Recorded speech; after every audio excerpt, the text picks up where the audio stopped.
Bismillahirrahmanirrahim. Assalamualaikum warahmatullahi wabarakatuh. Syukur alhamdulillah kita masih bisa berjumpa kembali di channel Tebar Iman ini. Sholawat dan salam tak lupa selalu kita sanjungkan kepada junjungan kita Nabi Agung Muhammad Sallallahu Alaihi Wasallam.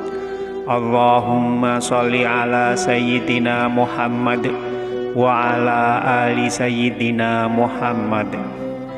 Doa saya semoga kita semua selalu dalam lindungan Allah Subhanahu wa Ta'ala, selalu diberikan kesehatan, dilapangkan rizki, dipanjangkan umur, serta dimudahkan dalam segala urusan. Amin ya Rabbal Alamin. Pemirsa beriman yang dirahmati Allah, salah satu cara untuk mendekatkan diri kepada Allah Subhanahu wa Ta'ala adalah dengan sering beristighfar.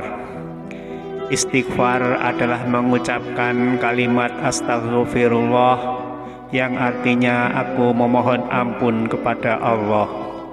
Istighfar biasanya sering dilakukan apabila seseorang meminta ampunan kepada Allah Subhanahu wa Ta'ala atas dosa-dosa yang telah dia lakukan. Orang yang rajin beristighfar ternyata bukan hanya akan mendapatkan pengampunan dari Allah, tetapi juga akan mendapatkan kebaikan-kebaikan lain yang sudah Allah janjikan.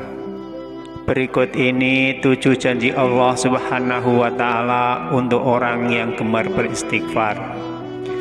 Tapi sebelum kita lanjutkan, saya mohon dukungan kepada semua pemirsa yang belum subscribe. Silahkan untuk like, subscribe, dan share video ini supaya channel ini bisa berkembang dan bermanfaat untuk banyak orang.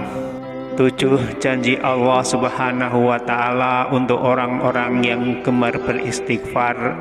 Yang pertama, Allah Subhanahu wa Ta'ala akan memberikan pahala yang besar. Bagi orang yang gemar beristighfar, Allah akan memberikan pahala untuknya sendiri. Karena istighfar adalah perbuatan yang tidak membutuhkan banyak energi. Hanya lisan dan bibir kita saja yang bergerak, dan itu pun dengan suara sedikit saja. Tidak membutuhkan energi yang besar, akan tetapi hal ini bisa menjadi amalan yang sangat besar pahalanya.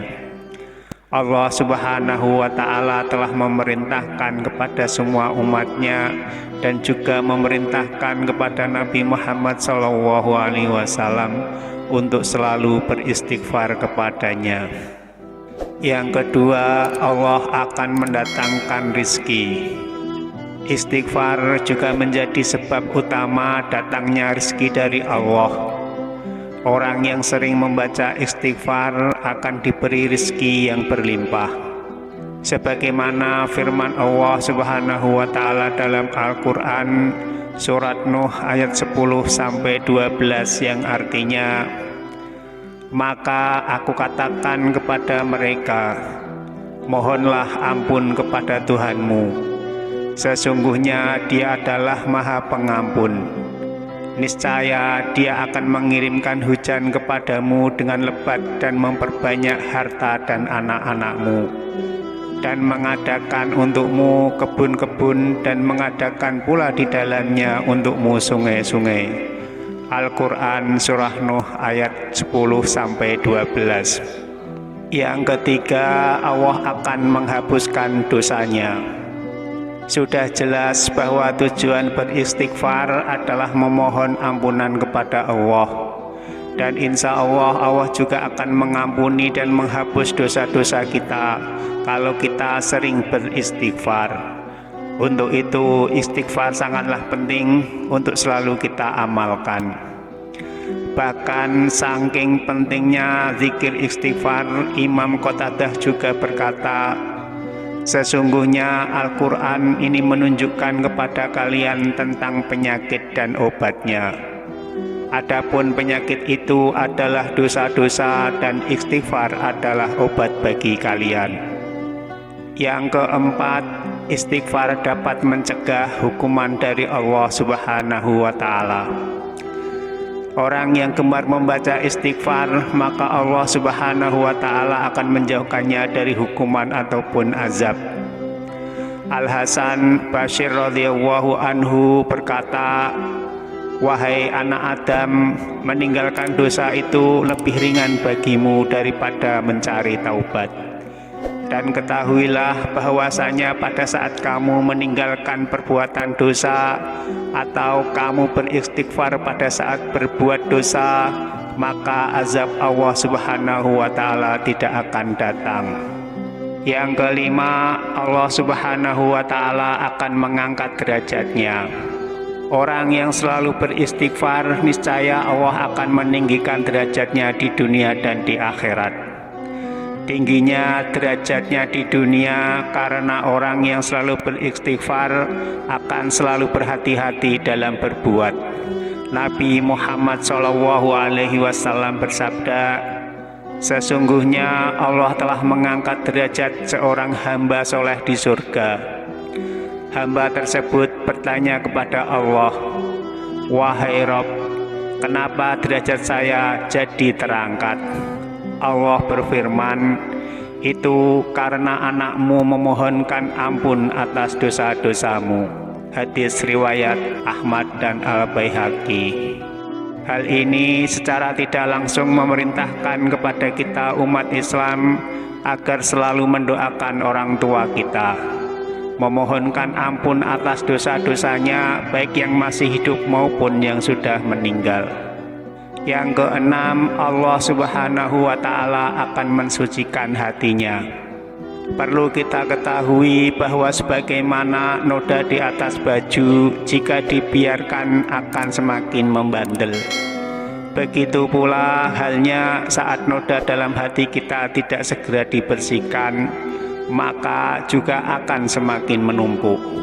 Dengan seringnya kita beristighfar, itu sama saja kita membersihkan noda dalam hati kita.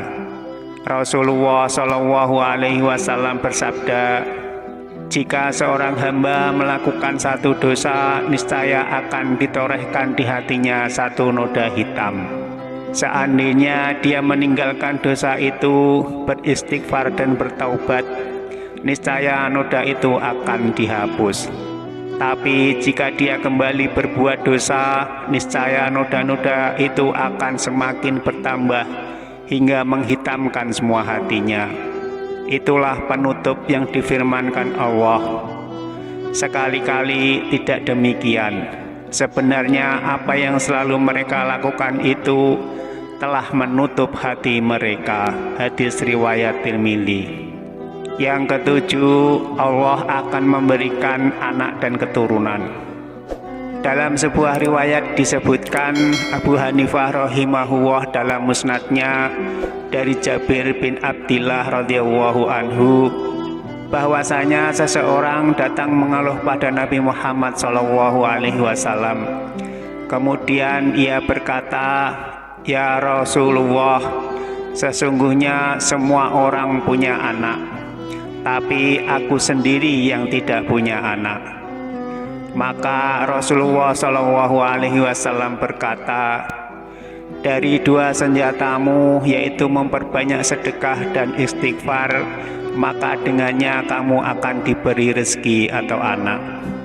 Kata Jabir bin Abdillah radhiyallahu anhu, orang itu pun kemudian mengamalkannya. Lalu saya menyaksikan orang itu dikaruniai 9 orang anak. Wallahu a'lam bishawab. Pemirsa beriman yang dirahmati Allah, demikianlah beberapa janji Allah bagi orang-orang yang gemar beristighfar. Semoga tayangan ini bermanfaat untuk kita semua. Amin ya robbal alamin. Wassalamualaikum warahmatullahi wabarakatuh.